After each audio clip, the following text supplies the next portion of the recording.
As metrópoles apresentaram nas últimas décadas um quadro relativamente novo no cotidiano das cidades, que são os eventos com projétil de arma de fogo e os eventos com acidente automobilístico.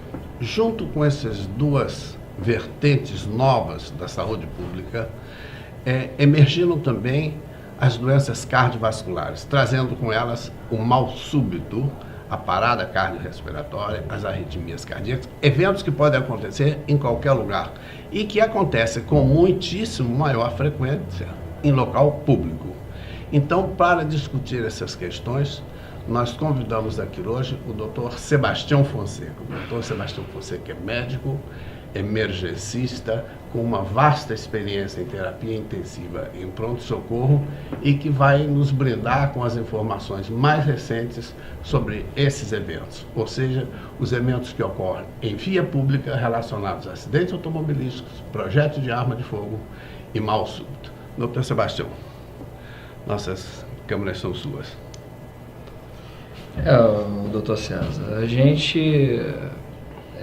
nossa sociedade, né, de forma geral, ela vem apresentando aí nos últimos anos um crescente no sentido de um aumento na realidade, né, do número de vítimas de violência interpessoal, né, acidentes automobilísticos. E isso, na verdade, virou um problema, já era um problema, mas cada vez mais está sendo um problema de saúde pública, né? Um problema que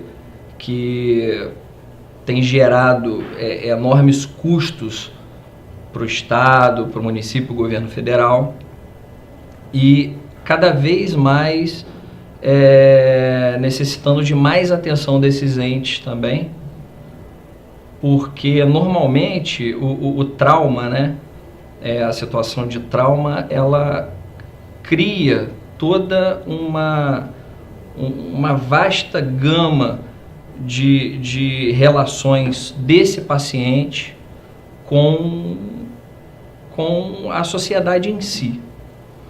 E, diante disso, os custos sociais são muito altos. O paciente traumatizado, ele gera um enorme custo social. Por quê?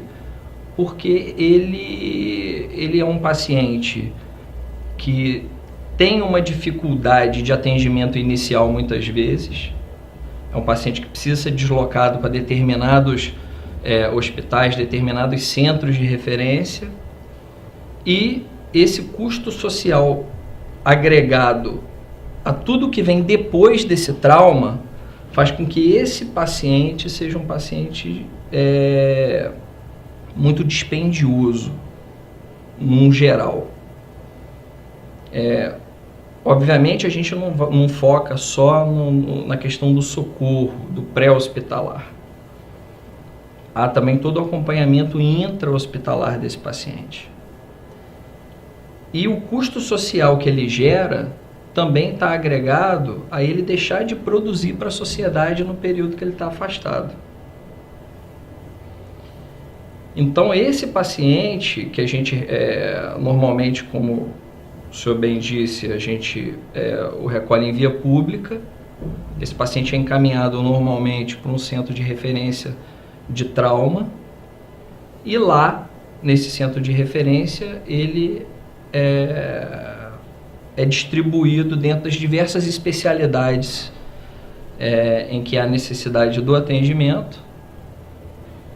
Muitas das vezes esse paciente é internado, passa por cirurgias, colocação de próteses, às vezes várias cirurgias, porque muitos desses pacientes também têm um fator complicador durante o processo de internação, né? Então ele às vezes passa por uma cirurgia logo no início do processo e sofre de infecção ou rejeição de prótese, ou uma série de coisas que podem advir desse evento inicial, que faz com que a permanência dele seja muito longa na unidade hospitalar, né? Doutor Sebastião, a estrutura necessária para o atendimento hospitalar do trauma, no caso de acidentes automobilísticos ou projétil de arma de fogo, é muito extensa? É necessário uma gama muito grande de recursos humanos e equipamentos? O senhor poderia nos falar algo sobre isso? Sim, sem dúvida. Na realidade, o atendimento à vítima de trauma, ela demanda basicamente duas estruturas que têm que ser muito bem montadas, né? Que é uma estrutura pré-hospitalar e uma estrutura hospitalar. A estrutura pré-hospitalar, ela é uma estrutura composta pelo socorro que vai fazer o atendimento em via pública ou no domicílio, né? E a população normalmente aciona essa estrutura pelos telefones, né? 193, que é o Corpo de Bombeiros, e 192, que é o SAMU, ou Emergência em Casa aqui em Campos, né? E quando esse socorro entra, a solicitação de socorro entra, prontamente uma viatura se dirige ao local para fazer o atendimento. E é muito importante que a população, quando fizer a solicitação de socorro, que tente dar o máximo de detalhes possíveis ali do evento, porque isso vai direcionar bem toda essa logística que é aplicada logo nesse início de socorro.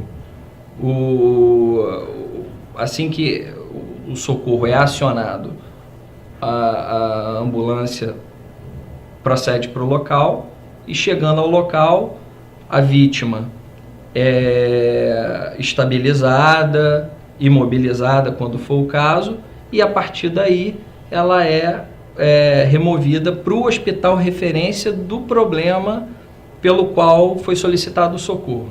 Se for trauma, para o centro de referência de trauma. Se for um problema clínico, o paciente pode ser removido para um pronto-socorro ou para um hospital clínico para ter o primeiro atendimento. Dentro do hospital, no caso do trauma, que profissionais são necessários, que profissionais são imprescindíveis para um atendimento integral a este paciente traumatizado? No hospital, hoje não se fala mais de um profissional, mas de vários, né? Na verdade, é uma equipe multidisciplinar. Normalmente tem um médico especialista, que vai ser o que vai dar o atendimento inicial, né? Ou seja, um especialista em emergência para fazer uma triagem desses pacientes e, a partir daí, encaminhar os pacientes para os setores adequados, mas sempre de perto, acompanhado por todos os outros profissionais da área de saúde, normalmente enfermeiros, técnicos de enfermagem, fisioterapeutas. E quando o paciente chega, na verdade, há uma estratificação de risco, que normalmente é feita até por um enfermeiro, e essa estratificação de risco estratifica o paciente em vermelho, amarelo, verde, que é o que diz respeito à gravidade do caso. Perfeito. As emergências no século passado eram emergências mais simples. As emergências modernas são emergências mais complexas. E há um fator novo nessa última década, que é a vinda ao palco desse perfil epidemiológico dos acidentes com veículos automotores, especificamente as motocicletas. Eu gostaria que no próximo bloco o Dr. Sebastião abordasse conosco a importância dos acidentes com motocicletas nos tempos atuais.